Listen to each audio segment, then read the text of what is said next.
What if what we call public opinion was just a manufactured narrative that makes it easier to convince people that if their views are different, then there's something wrong with that, or there's something wrong with them?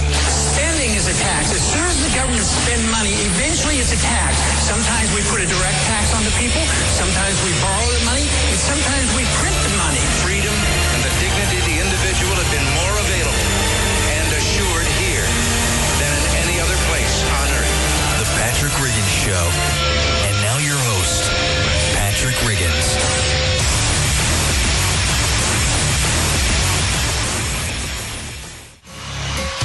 Welcome to the Patrick Riggins Show. We're an American radio show,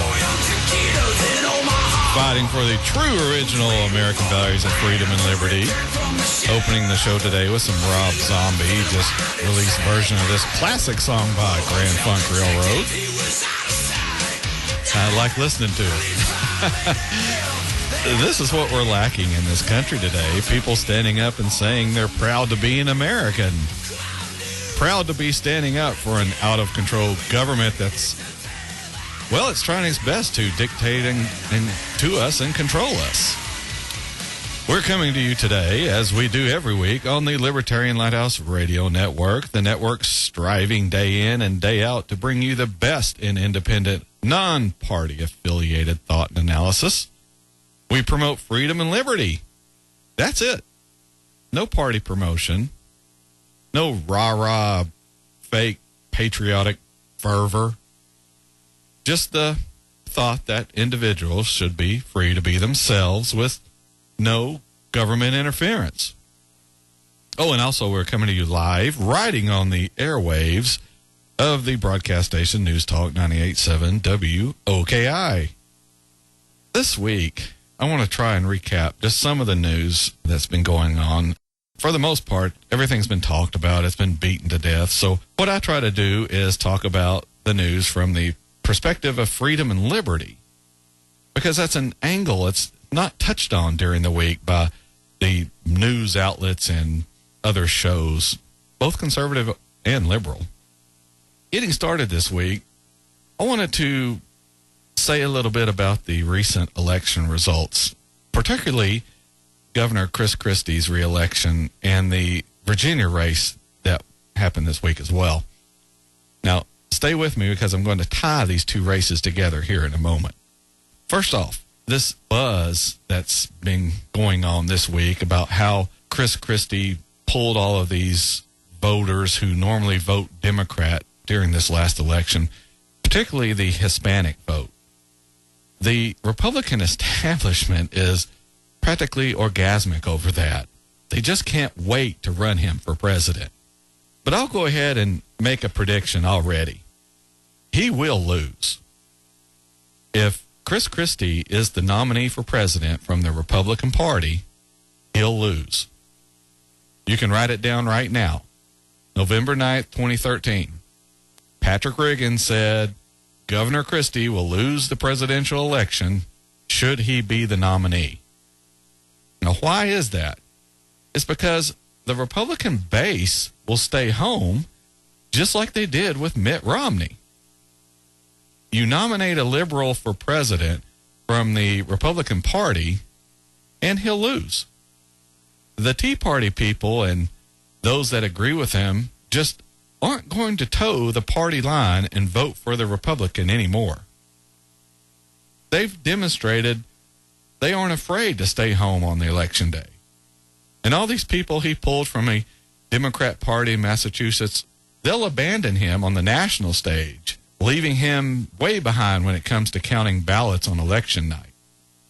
Now, I also wanted to talk about this Virginia governor's race as well, where Democrat Terry McAuliffe beat the Tea Party Republican candidate Ken Cuccinelli. The Republican establishment is salivating over this too because they see it as a repudiation of the Tea Party. You can just hear them thinking this, well, now maybe they'll stop this liberty nonsense and toe the party line. Them along with those libertarians who were defeated as well. Of course, the Republicans are blaming the libertarian candidate Robert Sarvis, but the only problem with that is polls show the Republican would have still lost had he not even been in the race anyway. Cuccinelli won among the 72% of voters who cared about the economy or health care. Exit polling showed 28% of Virginia voters said they support the Tea Party movement, but 42% said they oppose it. Notice, though, this poll says Virginia voters and not Virginia Republican voters. The fact remains, the Tea Party stands for lower taxes and against Obamacare, which I just mentioned, 72% of the voters who voted for Cuccinelli care about. Now, that should tell the Republican establishment that most people voting Republican agree with the Tea Party. But see, what the establishment points to is the second part of that I mentioned. The 28% support for and 42% against the Tea Party among Virginia voters. But that poll includes Democrats who aren't going to support the Tea Party anyway, the Republicans, and the 30% left over who either didn't answer or didn't have an opinion. That's what's left if you add the 28% with the 42%. You're still left with 32 or 30% out there that either they didn't have an answer for that or didn't have an opinion. Oh, but that doesn't fit the Republican establishment agenda of eliminating the Tea Party and the libertarian wings, does it? Now, my message to the party, and it's one the Republican establishment sending out too, just not as obvious as I am. You rank and file Republicans, you no longer have a party. You're members of the junior Democrats. The senior Democrats are the ones already in the party. The junior Democrats are still in the Republican Party. I saw a story where Glenn Beck was crying about how the libertarian Robert Sarvis was funded by a prominent Democrat campaign contributor and bundler. Now, admittedly, Robert Sarvis really isn't a good libertarian. He ran under the Libertarian Party, libertarian with a big L, but he wasn't really a libertarian with a small L. Ron Paul didn't even endorse him. He endorsed Ken Cuccinelli. But the big story was how Sarvis was supposedly a spoiler for the election because of his questionable positions and the Democrat backing. As I just mentioned, though, this race was won by McAuliffe, whether or not the Libertarian ran. Now, to his credit, Cuccinelli was heavily outspent and largely abandoned by the Republican Party, and yet he still made the race extremely close. This should tell you we're starting to make a difference. People are starting to get fed up. But we have to keep fighting if we're going to win. Sure, we'll have some losses here and there, and that's life.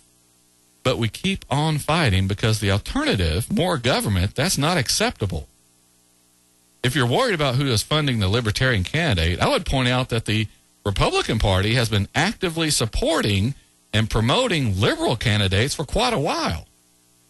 That's what the Republicans need to worry about. Their own party putting up candidates who aren't representative of their rank and file but push this junior Democrat agenda. Why don't we do this? Why don't you get control of the party, wrench it away from these establishment Republicans who see nothing wrong with government control, and pull the party back towards true American freedom and liberty? We're going to have to do something. Sitting back and waiting for the problem to fix itself just isn't going to work. It certainly hasn't worked in the past, and I see no reason to suspect it to change in the future.